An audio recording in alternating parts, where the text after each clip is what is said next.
The Red Wings lose a heartbreaker in overtime, giving up 3 straight goals and forfeiting a 3-1 lead to the Vegas Golden Knights. But in Grand Rapids, the team grabs a 7-3 win as Carter Major and John Leonard both make their return to the ice. Michael Branzig-Nygaard and Amadeus Lombardi both stay hot as the team is just rolling through the final 20 and toward the playoffs. MBN has 6 goals in his past 4 games. Lombardi has 5 goals in his past 5. It's a tale of two cities again this morning, and we're going to talk about it. This is your 7-Minute Wings.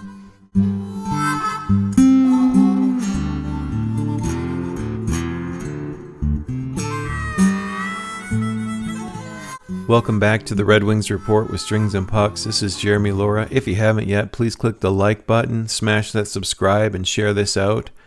You can head over to hockeyhotstove.com. I write the Red Wings column. You can read news and information about all the teams in the league.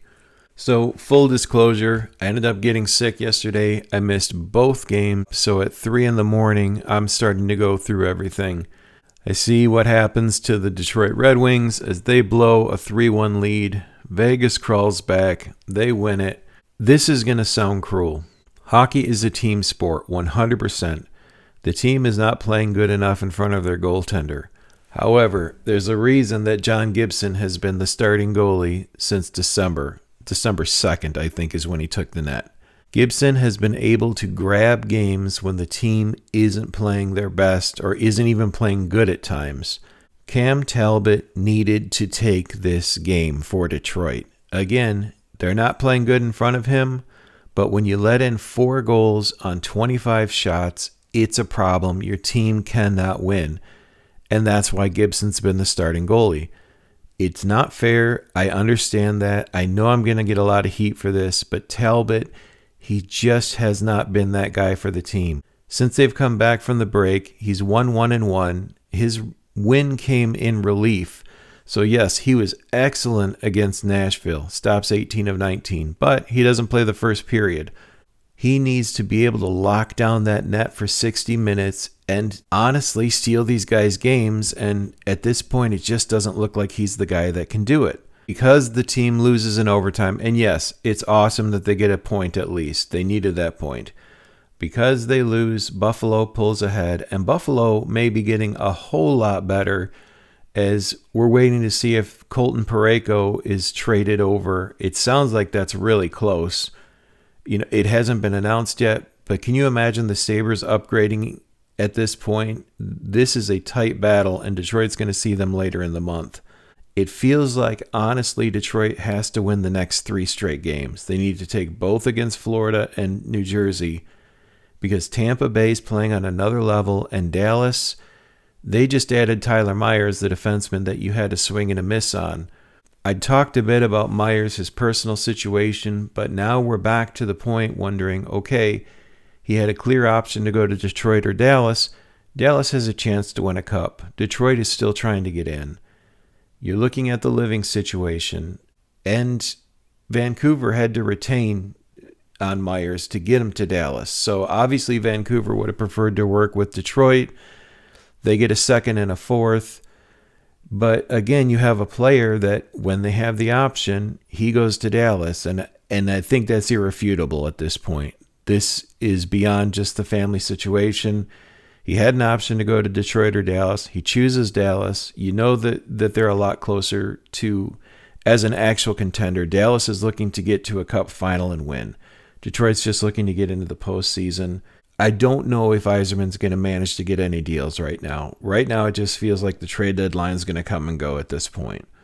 So just the final thought on Talbot. I know I'm being a little too harsh on him, but you need your goalie to steal you games. That's what Gibson's been able to do this year. That's why Gibson's been the go-to guy. Talbot has a chance for some redemption at this point. He comes back. He loses the game in Carolina. Find the team wasn't good in front of him. Plays a good game in Nashville, but in relief. He doesn't play the full 60. You could argue that's maybe harder, but it is what it is. When he's starting in net, when he has the pipes for the entire game, you're letting in too many goals. And Gibson, on the other hand, is stealing you a game. He stole the game in Ottawa. Absolutely. But that's what you need. And to me, Talbot's not the guy. This may end up giving Kosa a shot. This is a really bad time for an audition, and the coach talked about that with the press. If Talbot can't lock it down, Kosa may end up getting a look because, again, we don't know how injured Gibson actually is.